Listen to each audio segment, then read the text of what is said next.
G'day. Mark Fennell is my name, and welcome to Download This Show, your guide to the week in technology, the internet and culture here on Radio National. You might be watching this on YouTube, or you could be watching it on ABC iView. In this program, we're going to get our fingers right into the Amazon Firephone, a phone that will literally turn your entire world into a supermarket. How? You'll find out in a few minutes. Plus, educational apps. How do you make an educational app actually useful and kind of illuminating and embedding educational ideas in kids?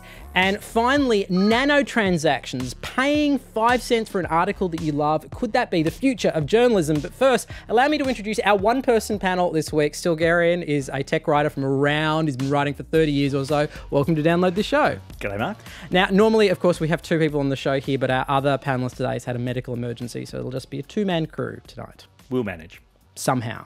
Now, first up on the show, it seems like every other week there is some kind of new mobile phone that launches, but Amazon, famously, you know, the website you go to buy books, have now launched their own phone. It is called the Firephone. Now, there's two things that separate it. One, it's got 5 cameras on the front, which actually track where your eyes are, and using that technology, they can create this sort of fake 3D effect. That's the gimmicky part. The second thing is a bit of technology that reads everything around you, the cameras, the microphone, to basically turn the entire world, as I mentioned before, into a giant supermarket. So walk me through exactly what it is we're talking about here. Look, I'm actually going to cut right to the chase. You were right in the way you introduced this, Mark. The thing is turning your whole life into a supermarket display counter. You can turn it on. You can actually also turn it off, but it will read, using the camera and the microphone, it will essentially read everything around you, whether it's dishwashing liquid or you know, a book, and it will instantly tell you what that product is and how to buy it. We've got a grab of Jeff Bezos introducing the Firephone to the world, and this is what it looked like. I'm going to press and hold the Firefly button and start recognizing things. Phone number, recognizes a book, recognizes a DVD, QR code, CD, recognize an URL. How about a game? What's this? Kosher salt. And he goes on and on and on and on. There's some curious things in that shopping list. There's been some talk about this kind of thing before, that with the image recognition software applying to stuff like your Facebook photos or your Google Plus profile photos, if you have a Google Plus profile. Hello to both of you. Not just recognising faces in, you know, your family or school pictures, but the products in the background, so they could see what sort of car you drive. And people do that. You know, they proudly show their new car. They proudly show the music they bought or whatever it is. So in a way, this is an extension of that. But yes, what the phone is a little 5-camera microphone-equipped shopping detective. Why would anyone want that functionality to be permanently turned on? I understand why you might want it as something you could kind of go, oh, I found that thing. But why on earth, who does it serve other than Amazon itself to have that as a function you can just leave on all the time? No one. And this is really the problem, isn't it? Who does your phone serve? It's one of the great questions. And we've got used to the level at which Apple and Google and Microsoft and you know, the also-rans play that game, that, you know, your location, some of the content of your messaging in the case of Google and so on, goes off to be analysed.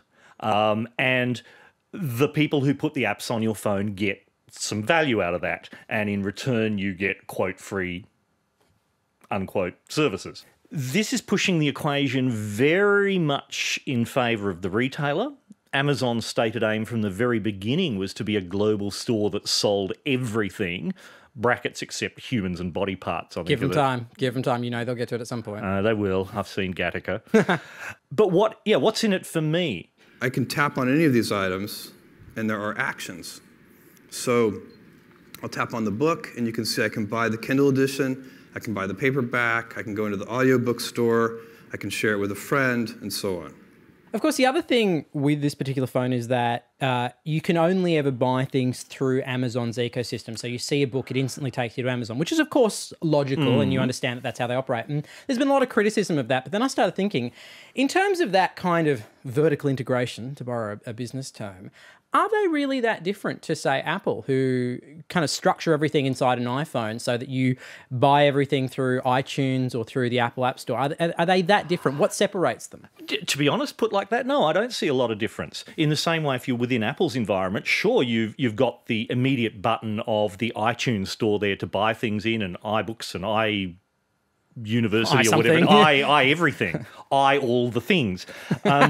But even in Apple's world, you can still open a web browser and go to some other shop if you like. Yeah, which you is can still interesting. get Kindle books on your iPad, for example. Which is a very interesting point, because we're talking about a phone that is actually built on Google's Android system, but it's completely forked to the point Long way out. Yeah, but you actually, in no way can you access a Google Play Store or any of those sorts of things. Like, even in a Google environment, you can still access other platforms on it. Well, not Apple, but it depends on what you mean by access in that sense, because to access a store, you need to have all of the security arrangements in place. So an aspect of Google's Play Store or Apple's iTunes Store apps is that they have been vetted to actually run properly and securely. Well, in an ideal world, yeah. Assuming everything works perfectly as it always does on the internet, then that is not just about vendor lock-in. It is also about ensuring the integrity of the security model of the platform.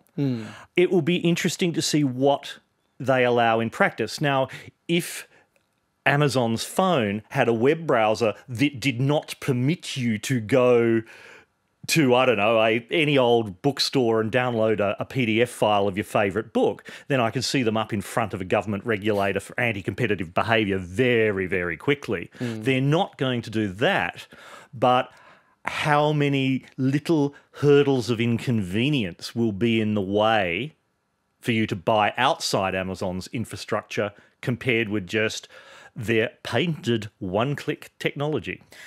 From a hardware standpoint, it's really, the Firephone is not that special in the grand scheme of standard mid-range Android phone. quad-core processor, middling speed, middling quality camera. The reason I bring that up is simply because I was wondering, if it's such a middle of the range phone, if we've agreed that the ability to recognize a product on the street and tell you how to buy it is its killer app, what is it going to take for Amazon to get this into people's pockets? Surely the 3D function is not enough. That's a gimmick. It's a cute gimmick, but it's not. Oh, look, it's great. And if they added to that, I don't know, it could not just be your 3D face, but you could turn yourself into a dinosaur or a banana or a cat or something and chat with your friends as that avatar. Then that's appealing, but that's still the kind of gimmick of the day thing that gets people to buy an Angry Birds game or some $2.99 app. And then, they sell several million of them, and then 2 months later, everyone's forgotten who they are and gone on to the next thing. And that's weird because, hardware isn't just for Christmas, it's for life. Well, it's for 18 months. Yeah, but 2 years tops. 2 years tops. But that's still more than 2 weeks. Yeah. So once that little buzz of minor excitement is over, you've got a mid-ranking phone that's chock full of advertising. Do you think people regard Amazon as a hardware brand? Because I guess we're looking at the phone market now, and we've got Apple phones, Android phones, Windows phones, still BlackBerries in the market. People know Amazon for Kindle, for example, but do you think that's enough for people to go, I'll make the choice for an Amazon product over something else? My own gut reaction just then as you asked that question was no. Kindle is a very niche thing. I mean, a big niche, but it's a device with a particular purpose. It's for reading text on screen, and it's designed for that very well. You can actually run apps and put web browsers on them and whatever, but you don't think of them as the same thing as an iPad or an Android tablet. You see it as a separate thing, an ebook reader. Personally, I think that whole category, ebook reader, will disappear in a few years once it gets to the point where the combination of high-quality colour display and lower power consumption and all of those curves meet, and it becomes possible to have something that is a high-performance tablet, but at the same time will have a battery that lasts for a week and text you can read in bed. Now, here on Download This Show, they are probably probably one of the most successful startups you've never heard of. They're called Shiny Things, and they've just hit the 1 million download mark. And the way they've done that is with educational apps. And so we thought we'd sit down and talk to them about how do you actually make an app that really does help illuminate an idea about maths or language. When you think about it, an iPad, if you lay it down on a table, is very similar to a piece of paper. You can just write on it as you would with a piece of paper. And we thought that computers could create a piece of paper that gave the feedback that the kids want, the instantaneous feedback. Kids, as they're going through development, are at a stage when around 2 to 5, where everything that they touch, the sensory feedback, is basically how they interact with the world. They don't interact with the world on any higher level. And when you look at the iPad and think about the iPad, it's purely a touch-based device. They can obviously go and lick it, but they won't get any feedback.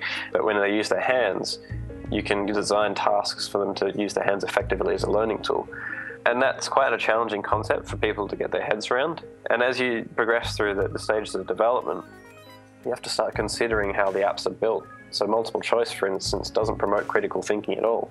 And we are averse to multiple choice in that regard.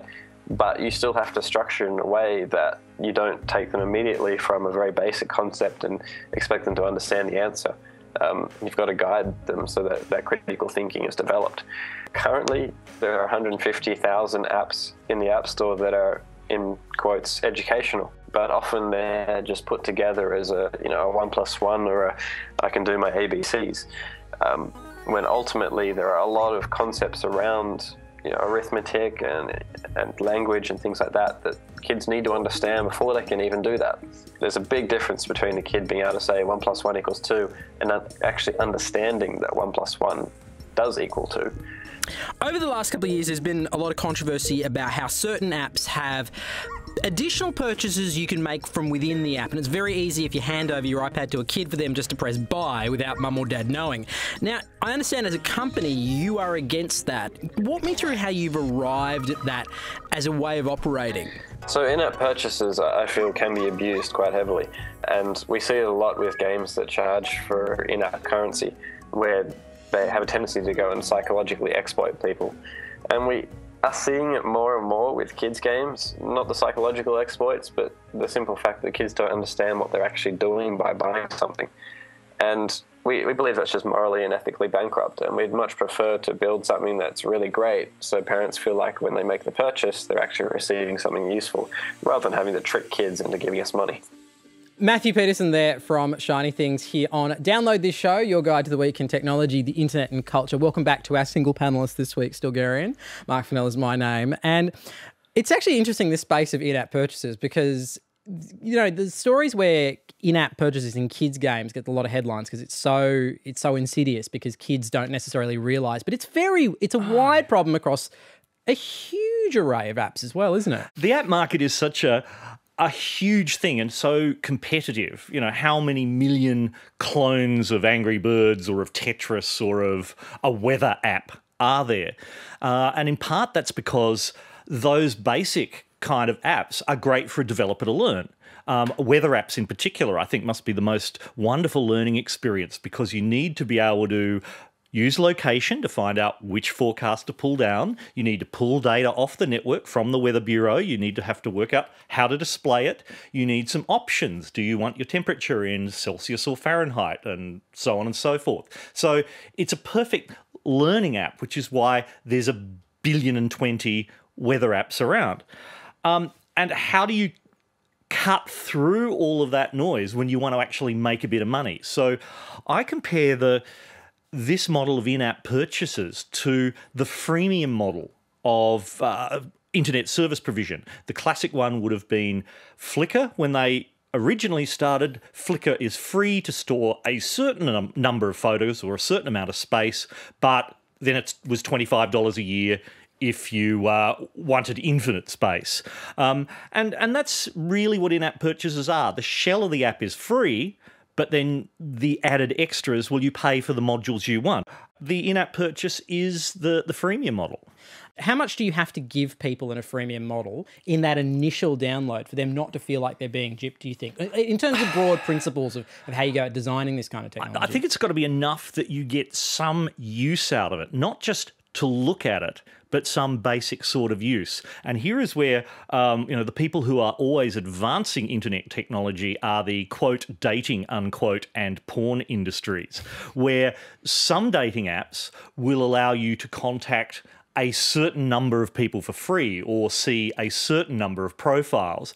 And it's obviously calculated to be just enough for you to go, oh, that's interesting, and oh, they're nice, I'll message them, and they're nice, I'll message them, and oh, I was just getting into that, but now they want some money from me.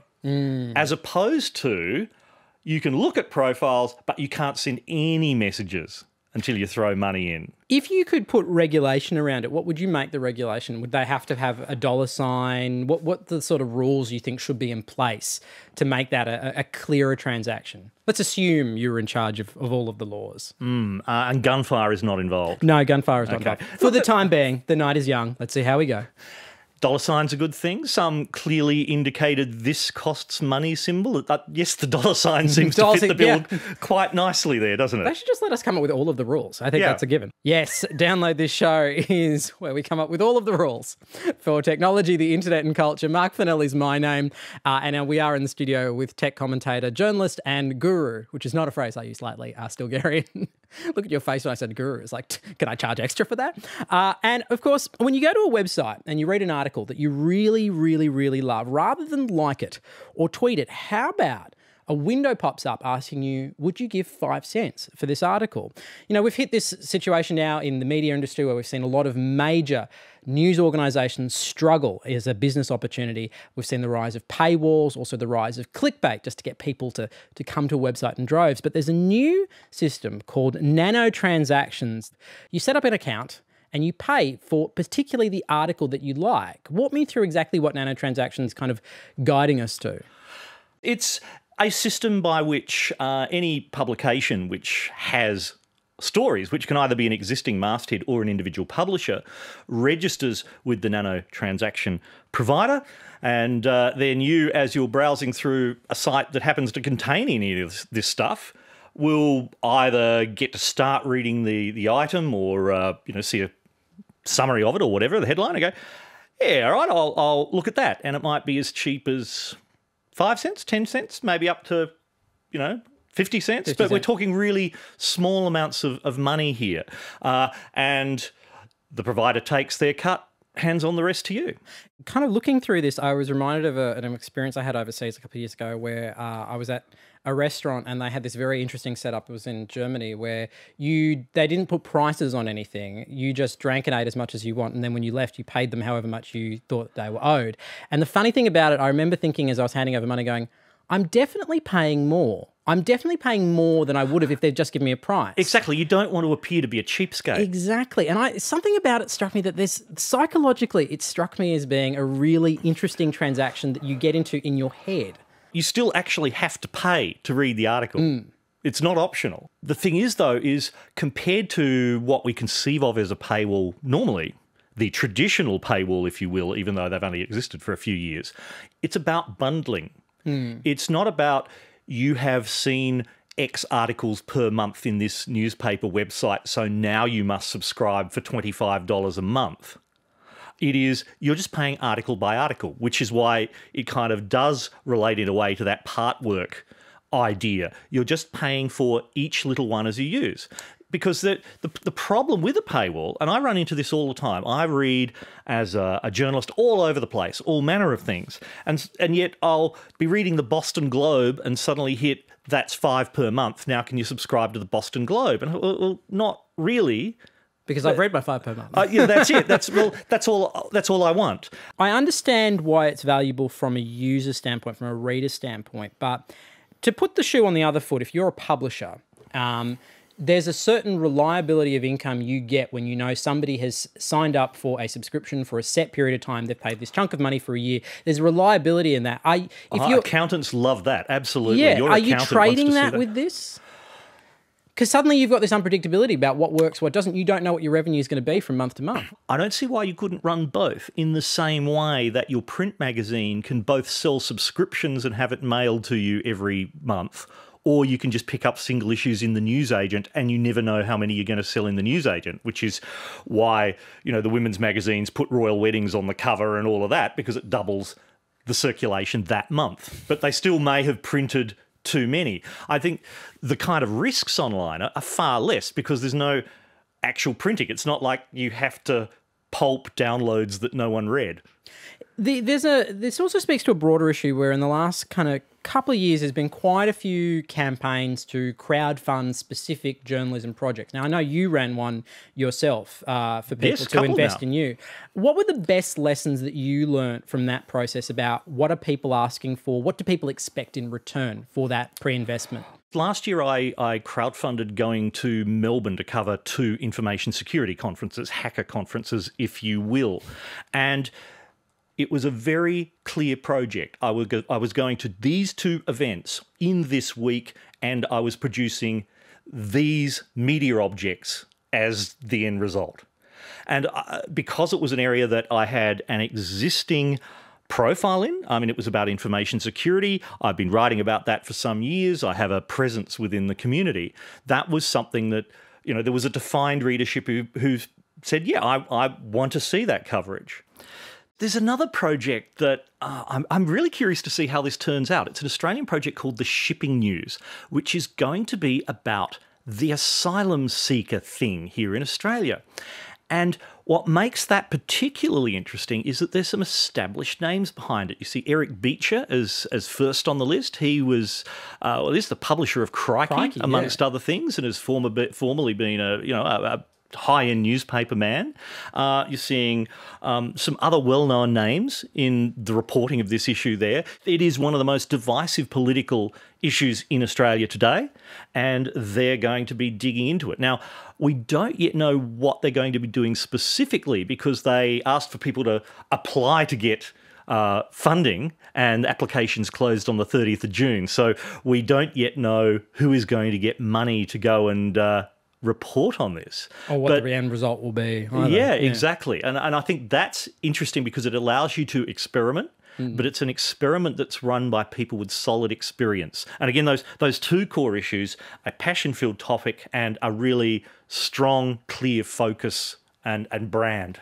The other thing I guess I was thinking is that nanotransactions as a concept have existed in other industries, other forms of media for a while. What are the sorts of principles you can take away from other parts of media that have used it?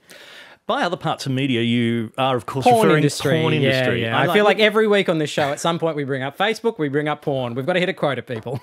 Well, we're certainly going to hit that quota today because the porn industry has been continually at the leading edge of media technology for the past 40 years, 50 years, since, VHS cassettes, which were a thing, you might need your parents to explain these to you, up to micropayments today. Now, it's probably a little early in the day to talk about specific porn sites, but if you go into any of the well-known ones and the well-established ones, you will see that the idea of micropayments has been there for a long time. You could watch videos on a pay-per-view basis, or you could rent for 24 hours, all at quite set prices, quite easy to use billing mechanisms. And this kind of pay-per-view was in there years before any of the kind of commercial television operators got in on this. But now you've got, again, this idea of nano payments